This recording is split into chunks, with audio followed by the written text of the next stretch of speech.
Welcome back, students, with today's topic. And today we have to talk about the critical commentary on novel Hard Times, right? As you know that constantly we are dealing with this novel from different aspects, from different point of views. Here is again the critical commentary on the full-fledged novel from different aspects. So I have divided all these critical elements in the form of different subheadings or bullets, right, for your convenience. So let's talk about the first one, the first important element of this particular novel. Okay, some of the critics, they are of the view that this is a great but not a popular sort of novel. If we talk about it, so how it is, if we talk about Hard Times, it appeared in 1854 in weekly installments in a periodical called Household Words. So this is the name of that periodical, Household Words, of which some of the critics, they are of the view that Dickens himself was the editor. So that's the reason that it was basically actually criticized on various platforms.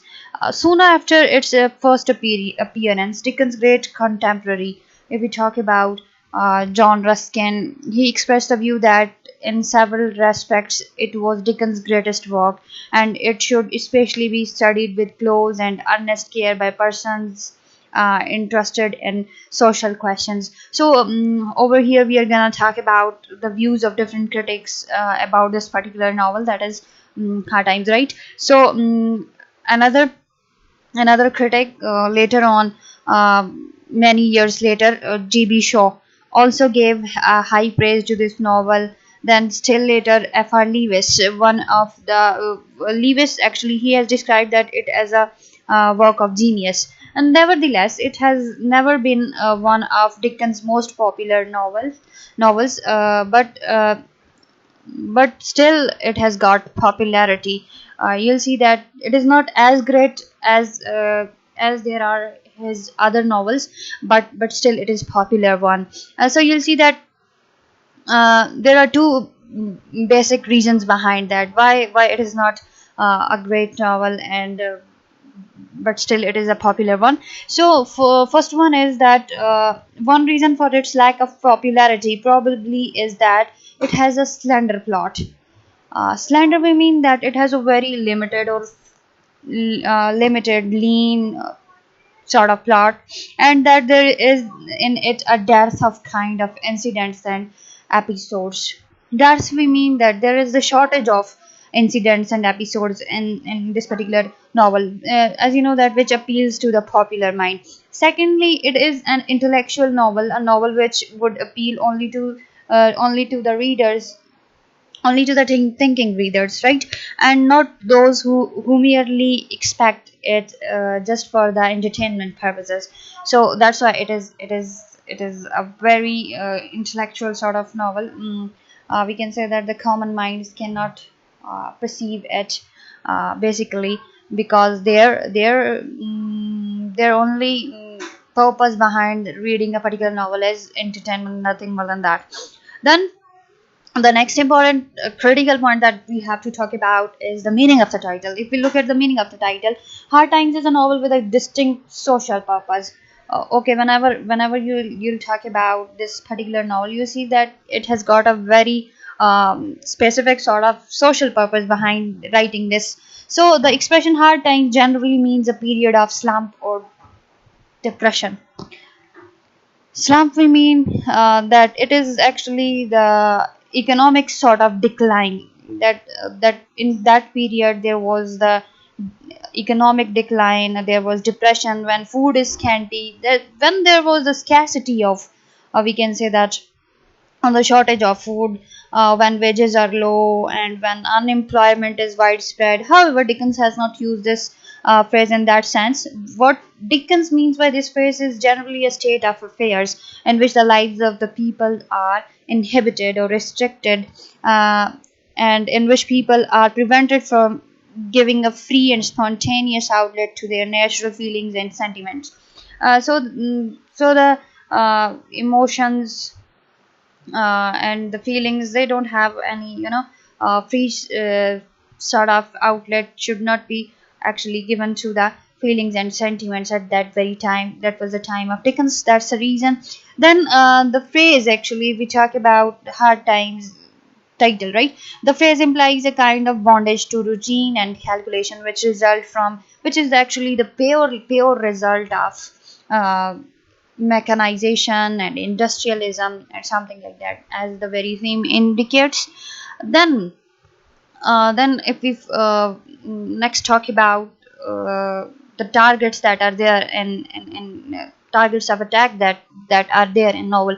So in this particular novel, Hard Times, Dickens fiercely attacks what he regarded as some of the evils afflicting Victorian society. He attacks an educational theory which was based upon facts and statistics. Then he attacks the motive of self-interest promoted by industrialism and utilitarianism. He attacks the unsatisfactory relationship between labor and capital. He attacks the callousness of factory owners. Callousness, we mean the cold-heartedness and unsympathetic attitude of the factory owners, and the pig-headedness and aggressiveness of, we can say that, uh, aggressiveness of trade unionism.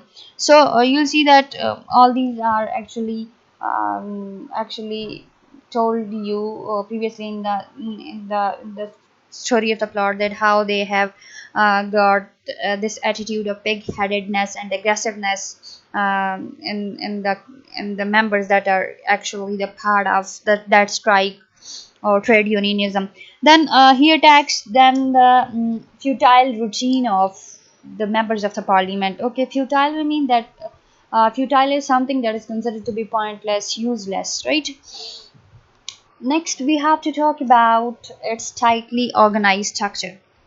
As already indicated, Hard Times is somewhat deficient in plot interest, but the story of this novel can be by no means be described as tedious or dull.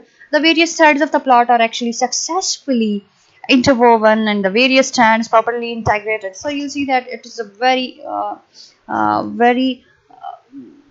beautifully, we can say that, interwoven sort of plot it has, and it has various stands, as you know, that that those events that are linked to that plot are actually beautifully integrated in the story. Okay. Then the novel tells the story of Gradgrind and his two children, Louisa and Tom. It tells the story of Bounderby, his wife, and his housekeeper. It tells the story of Stephen and Rachel. It tells the story of Louisa, Harthouse, and Mrs. Sparsit. It tells the story of Gradgrind, Sissy, Louisa, and Tom.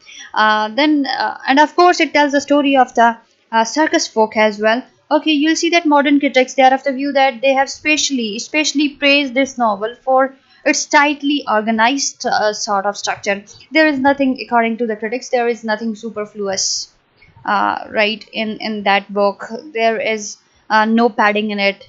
Padding, we mean that extra things that are actually stuffed in a particular novel, stuffing, extra material, or extra packing sort of things. Then there are no digressions, as you see that there is no digression in this particular novel.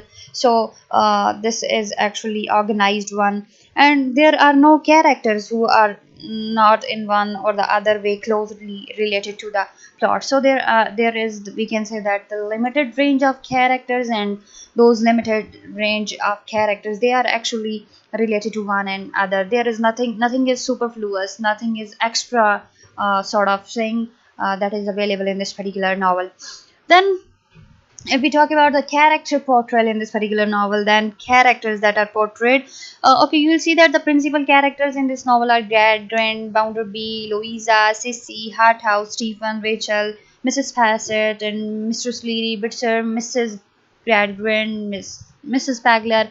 These are actually the secondary characters, as you know. One valid criticism of the characters in this novel is that most of them are the embodiments of certain concepts or ideas or principles. Okay, Dickens has utilized actually these characters as embodiments. Actually, they are actually these characters symbolizes some concepts, ideas, or principles. If we talk about these characters one by one, okay, if we talk about the character, Gradgrind, for example. For instance, he is an embodiment of a certain theory of education. If you look at him, he propagates, actually he tells us the theory of education that is purely based on the philosophies of facts, rationalism, and something like that. Then next, if we talk about the character of Bounderby, Bounderby is the personification of utilitarianism of in the economics. Then Bitzer is a practical product of Gradgrind's system of school education, system of education. Then Mrs. Sparsit represents the vanity of an aristocrat, even though vanity we mean that selfless or pointless sort of attitude that the aristocrats of that time they have. So even though she has lost her aristocratic status, but still she indicates. But there are certain characters who are to keep this thing in mind that these characters are individuals as well, and who therefore convince us as living human beings. These characters are part and parcel of the kind of life that we witness around us, though they are rare, such as Rachel, Stephen, and above all, Sissy. Right. So these are different characters. Actually, this character portrayal indicates that they are the embodiments of certain ideas, concepts, principles that are actually propagated by Charles Dickens. Next, we have to talk about the pathetic situations that are there. Right, pathetic situation we mean that the tragedy or the sadness or the situations that are full of, we can say, that sympathy on the part of reader. Okay, if we talk about Dickens, Charles Dickens is a master of pathos. Pathos is related to tragedy or sadness, and his novels abound in situations that arouse the reader's deepest sympathies for those who suffer unjustly. There are a number of pathetic situations in this novel. There is first of all, Sissy's miserable plight. Miserable plight, we mean plight is related to difficulty or trouble. When, as a small girl, she is abandoned by her father. It is another matter that Sissy is adopted by Gradgrind, who looks after her well. But Sissy certainly moves us to pity at the desertion of her father, right? Though she continues to think that her father would return to her one day. Then, similarly, the next important element, pathetic situation, is related to Louisa's marriage to Bounderby. Is also one of the pathetic situation in this novel. Then you will see that then her relationship to Bounderby and how she escaped from and how she actually ended that relationship. The story is known to you. Then if we talk about further Stephen is another important character that is actually sympathetic one. You'll see that uh, the death of Stephen especially. Okay, then the death of Stephen and his relationship with Rachel. Rachel was very much like an angelic character and is one of the moving aspects of the story. Okay, this relationship ends in a disaster with Stephen dying in the tragic circumstances. So these are several pathetic situations that we as a reader feel pity on these situations.